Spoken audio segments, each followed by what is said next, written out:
Жергебизде Өзбекстандын маданият күндөрү өтүүдө. Эки элди бириктирген маданий иш-чара ыйман, адеп жана маданият жылында улуттар аралык мамилени чыңдоодо эл аралык маданий кызматташуу жаңы баскычтарга көтөрүлдү десек жаңылбайбыз. Бул эки элдин ынтымагы, биримдиги баа жеткис. Өлкөбүздө өтүп жаткан маданият күндөрүнө Өзбек Республикасынын маданият министринин биринчи орун басары Озодбек Назарбеков баштаган расмий делегация Кыргызстанга келди. Алгач келген делегация өкүлдөрүн Кыргыз Республикасынын маданият, маалымат жана туризм министрлиги жылуу тосуп алды. Андан соң Октябрь кинотеатрында Ойкез эртаги аттуу өзбек тасмасы көрсөтүлүп, кыргыз көрөрмандарына тартууланды. Принцесса пустыни.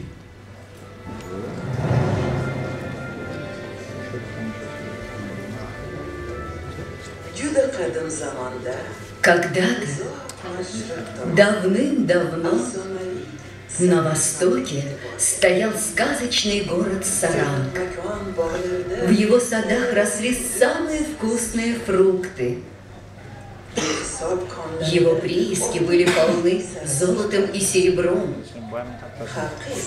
Жители любили свой город. Никто в мире не мог сравниться с ними в ремесленничестве.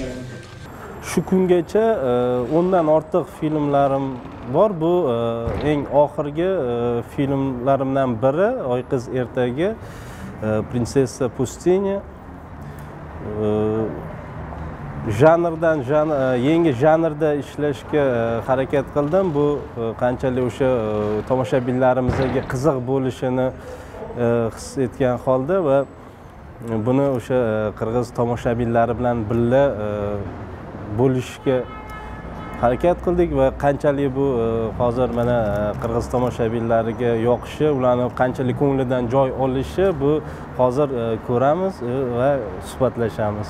Андан соң шаарыбыздагы Токтогул Сатылганов атындагы улуттук филармонияда өзбек элинин бүгүнкү жашоо шартын, каада салтын чагылдырган Заманбап Өзбекстан аталышындагы сүрөт көргөзмөсү өттү.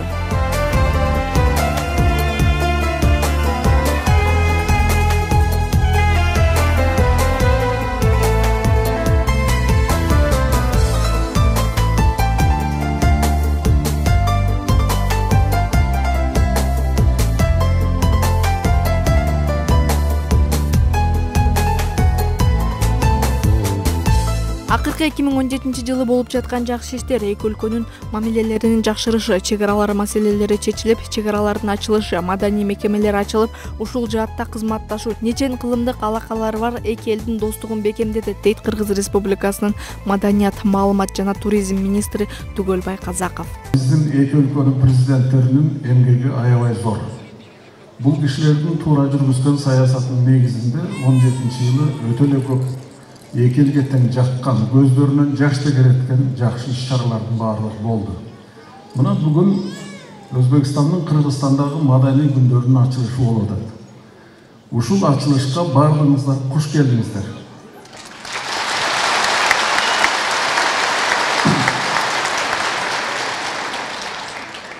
Динибиз бир, тилибиз окшош болгон өзбек эли менен кыргыз элинин меймандостугуна баа берген Өзбек Республикасынын маданият министринин биринчи орун басары Озодбек Назарбеков мындан ары маданият жаатындагы эки тараптуу кызматташууга болгон иш-аракеттер эки элдин ынтымагын бекемдөөдөгү жаңы баскыч экенин баса белгиледи. Ikkita xalq orziqib kutayotgan katta masalalar mana shu safar ikkita davlat prezidenti tomonidan hal qilindi.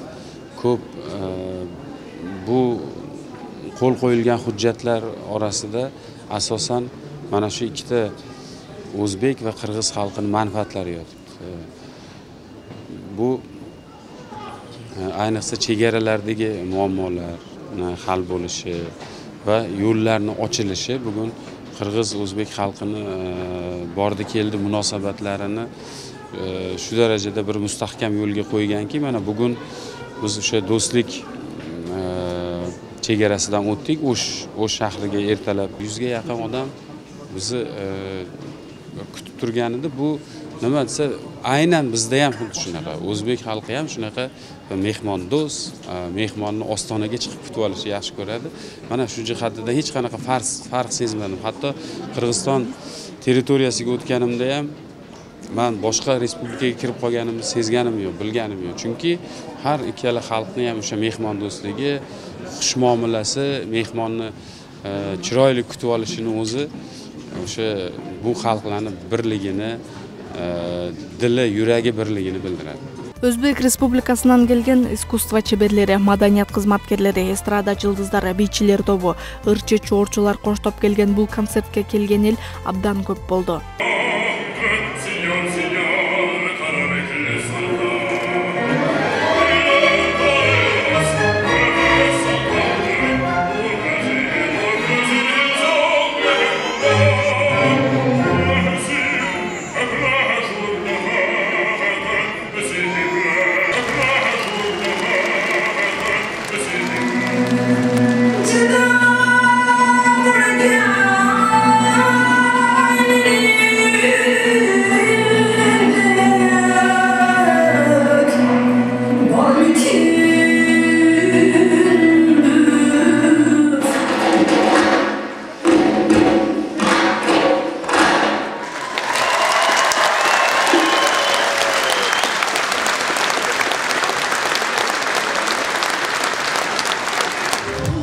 Assalomu alaykum. Barcha qirg'izistonlik aziz muxlislarimizga katta rahmat. Bugun biz ikkinchi kun Qirg'izistonning barcha tarixiy obidalari, shahar aylandik. Bu yerda xalq bilan suhbatlashganimizda ularning mehrini his qildik. O'zbek-qirg'iz do'stligimizga hech qachon ko'z tegmasin. Albatta bu boshlanishi har yili Xudo xohlasa mana shunday chiroyli konsertlar bo'ladi va qirg'izistonlik barcha nima deydi, san'atkorlarimizni bizni yurtimizga ham taklif qilamiz. Ko'z tegmasin.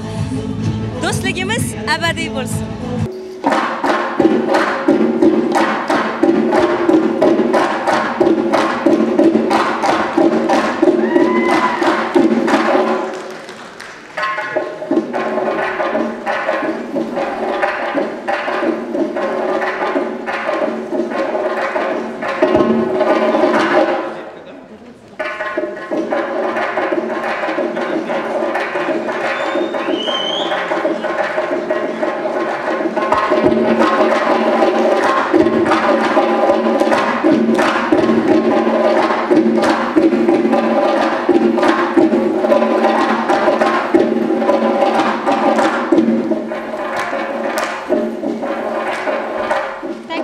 uchun katta rahmat. O'zbekiston madaniyat kunlarini Qirg'izistonda nishonlayotganimiz uchun nihoyatda xursandmiz.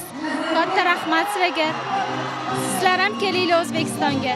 Qirg'iz elbisinden Özbek xalqımızın birgeleşip dostçuluğu artıp atap bir yerden. Şu iki xalqtın aman esençiligin tileylik, dostçuluğun tileylik. Bir-birimizге баягы ата-бабадан келаткан достчулук бир туугандык кыз берип кыз алып баягы кандаш болуп калганыбызды сыйлайлык дегендей мына эки элдин тилектештиги жакшынакай өтүп атат. Анан биз ошо калк ассамблеясынын атынан ушу келген биздин конокторубузду жан дилибиз менен куттуктайбыз. Мындан ары да ушул достчулугубуз мына бизге бүгүн Ташкенттен улуу мына баягы төбөсү көрүнгөн улуу баягы эл артисттери келип, эмгек сиңирген артисттери келип, ушундай мындай бийчилери келип, кандай бир шумдук филармония мына ушундай аншлаг көптөн бери мындай концерт өткөнүбүз. Ошо орун калбай элдер туруп көрүп атканда мен абдан ушундай эме болуп атам да, куштар болуп.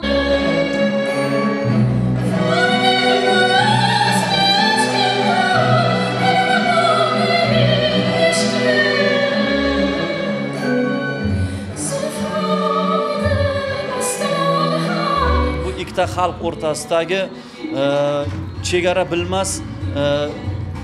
bilmas madaniyat, urf odatlarimizga ega. Masalan aytadigan bo'lsak, biz o'zbeklarda, ayni Surxondaryo, Qashqadaryoda Alpomish dostoni bor. Sizlarda yana Manas dostoni, Manas qahramonlari bor. Xuddi u mana shunaqangi o'xshashlik tomonlarimiz juda ham ko'p.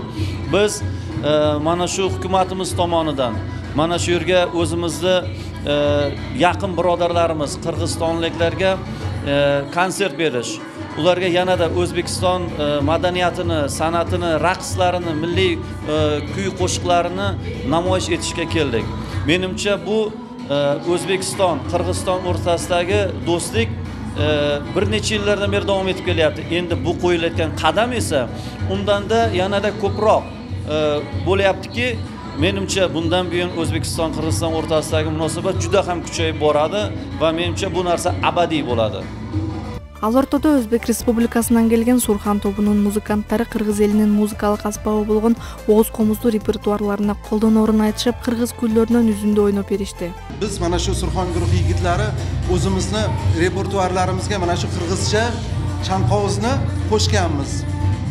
Hozir mana aytgan qo'shiqlarimizga ham chanqovuz chalingan. Hozir mana shu qirg'izcha chanqovuzga bir ozgina nag'malar chalib beramiz.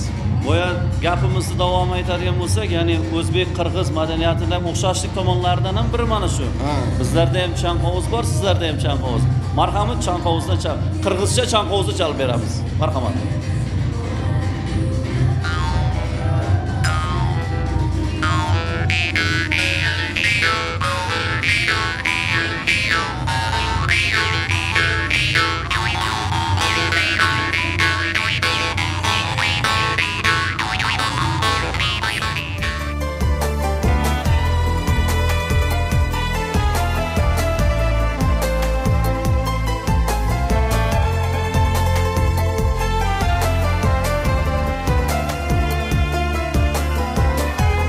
Qirg'izistonga ham, O'zbekistonga ham rahmat.